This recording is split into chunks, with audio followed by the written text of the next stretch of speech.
So the Conan Age of Sorcery update just came out, update 3.0, and among all the many changes, one of the biggest ones that people have been talking about is the Battle Pass. So I just wanted to go over real quick kind of how the Battle Pass works and what it offers and that kind of thing. So let's take a look. So when you start up a character on either map, on any map, you can go up here to the Battle Pass tab, and that pulls up the Battle Pass, the information about the Battle Pass. So down here it'll probably say buy Battle Pass, and in order to buy the Battle Pass you need 1,200 of these Crom coins, which is their premium currency. So 1,200, it runs around $10. With tax it's around $11.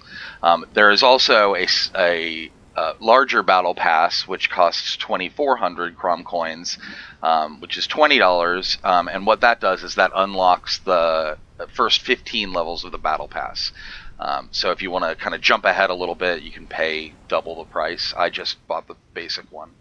And so the way the Battle Pass works is you're going to earn these levels. So right now I'm level 3, and so far each level has only cost 1,000 challenge XP.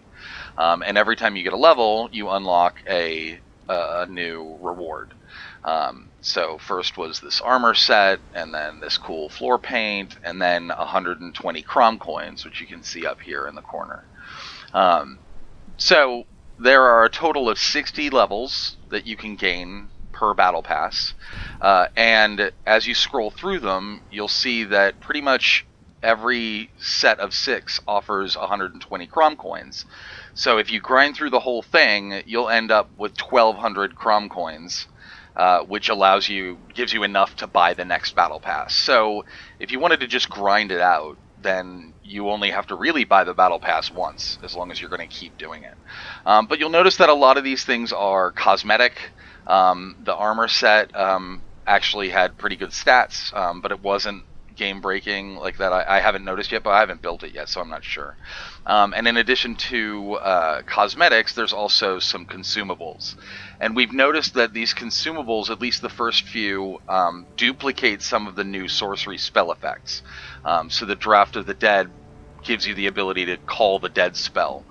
So when you drop it down, the Call the Dead ability that summons zombies and darkness and stuff like that centers right on where you throw that. So there's a lot of really cool stuff, some cool war paint, consumables, staff skins and all that stuff. Now if you unlock them and then you create them, for things like consumables, you can put it in a chest, and then your friends that don't have the Battle Pass can use it.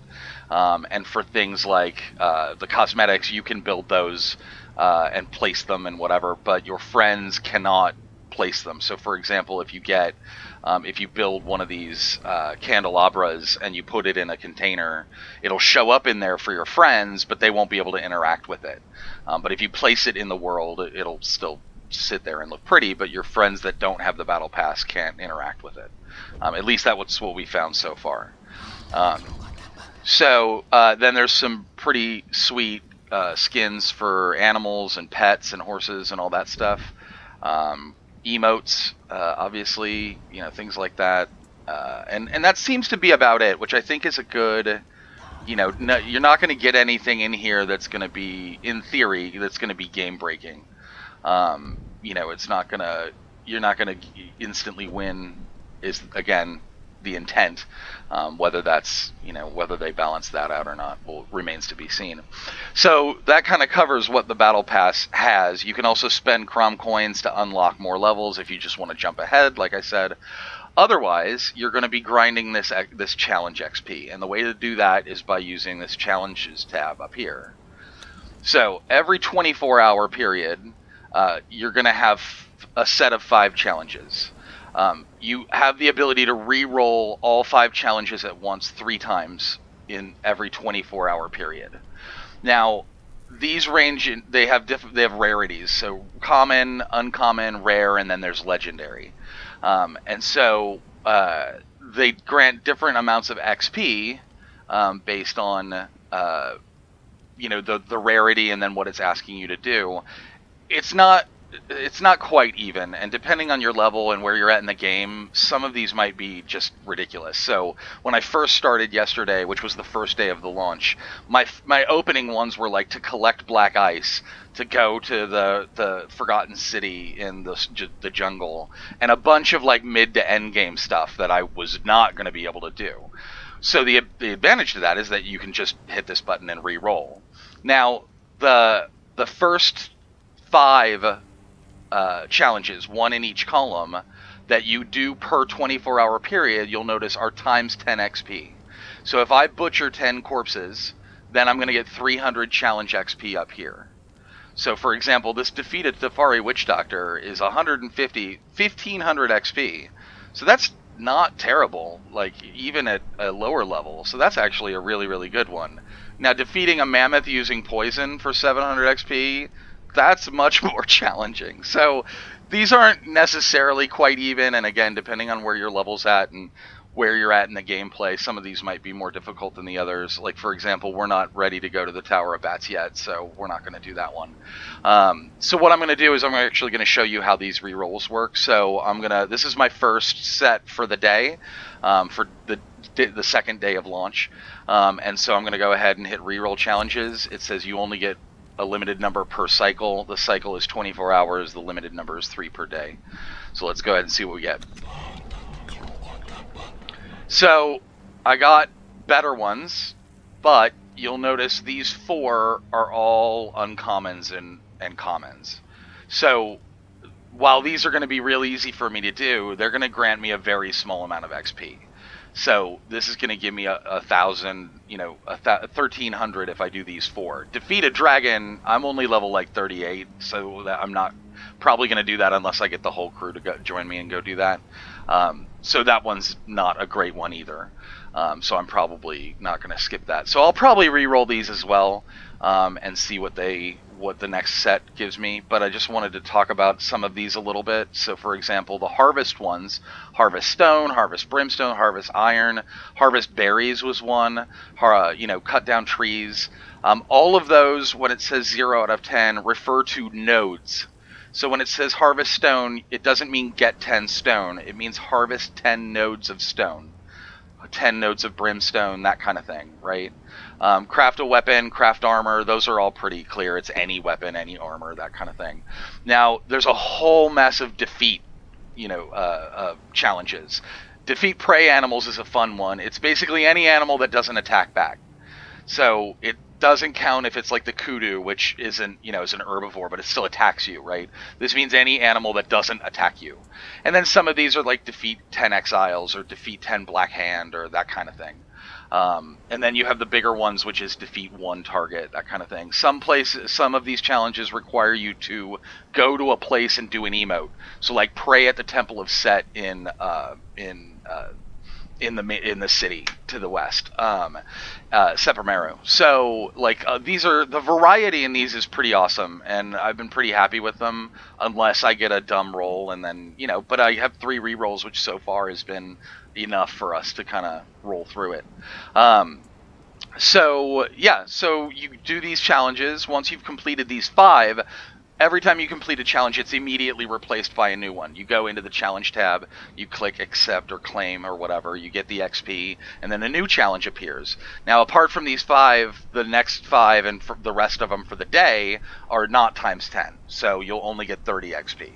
So you'll notice, though, that some of these are stuff you're going to do anyway, right? So, for example, if this wasn't a times 10, I'm still probably going to harvest 10 nodes of stone at some point during the game.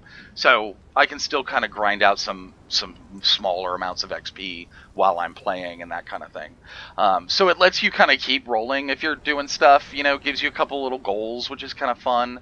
Like, I might not necessarily want to go out and kill a dragon, but because it's going to give me 700 XP, maybe I'll go try it. That kind of thing. So, so far I've noticed that this has been pretty fun. It's a fun thing to do, to log in and just knock it out. Like Funcom was saying, their intent was that you only need to do this for a half an hour each time. Like, you can accomplish all of these. If you look at these, 4 out of the 5 of these I can do in under a half an hour, right? These are all pretty easy ones. So you don't need to sit and grind all day, that kind of thing. So yeah, so I've enjoyed it so far. Now, one other thing to point out is that the Crom coins can also be spent here in the Bazaar, which is the online shop, which only uses the premium currency. So far, these things are emotes or cosmetics. I haven't noticed anything crazy. You can also use Crom coins to buy the DLCs if you don't have them already, and that kind of thing. So far, I'm pretty happy with it. I know some people are pretty upset about the concept of battle passes and whatnot, and if that's how you feel, that's cool. But for me, it's giving me something to do. It's $11 to get some really cool cosmetics. I mean, this is a hyena skin, and I'm super excited to unlock this today and get some cool sick looking hyenas. But one final thing to note is that if you don't buy the battle pass, so for example, I have a buddy who is trying to buy the battle pass, but it's not allowing him to. It requires in-app purchases to be activated and Steam Overlay to be activated. If those aren't activated, you might have to go do that. Now, he's done that, and it still won't let him purchase it for whatever reason. I know a couple people are having difficulty with that. But while he's earning these challenges, he still gains XP. He just can't grab any of the rewards. But when he does buy the battle pass, he'll already have credit for all the challenges he's already accomplished. So even if you haven't bought the battle pass, go ahead and grind out some of the challenges and see how it feels. And if you enjoy it and you figure it's worth spending the $11, go ahead and get the battle pass halfway through the season or whatever, and then you'll still be able to claim all the rewards that you've already done. So that's really cool because you still get credit for doing the battle pass even if you haven't bought it. So then if you want to buy it later, you get all the unlocks that you've already accomplished. So I think that's a pretty cool thing, a nice little addition. If you haven't bought the battle pass right out the gate, you still get credit, you can still do the stuff and get all the fun items. So yeah, so that's kind of a basic overview of the battle pass and the shop and how it all works. If you have any questions, let me know, and hopefully you guys enjoy this part as much as I do. So two other things I wanted to point out real quick that I've learned since filming the last part of the video. If you fail to complete one of your times 10 multipliers, it'll roll over to the next day. So I did not complete one yesterday, and it saves it. So the first one of these I complete, I'm pretty sure the first one I complete, the next one that pops in will stay at times 10, rather than the one that I didn't complete, which was this one. It might be that, but I doubt it. So yeah, so if you don't complete any, some of your times 10 multipliers for one day, that carries over. I don't know how many carry over, but I mean, it's possible that they all do, and then that means if you miss a couple of days, you can come back in and just grind out all your times 10s, which is pretty cool. That way you don't have to log in every single day, that kind of thing. So that's really neat. I think that's a great ad, so that you don't have to feel like obligated to log in. And then finally, these free items, you'll notice some of the things in the battle pass say free. My son, who plays Fortnite, told me that what this means is that even if you don't buy the battle pass, you still get these. So these will still unlock if you haven't bought the battle pass. I haven't confirmed that because we all bought the battle pass, but that sounds pretty accurate. So yeah, so that's pretty cool, and yeah, I'm pretty happy with it so far.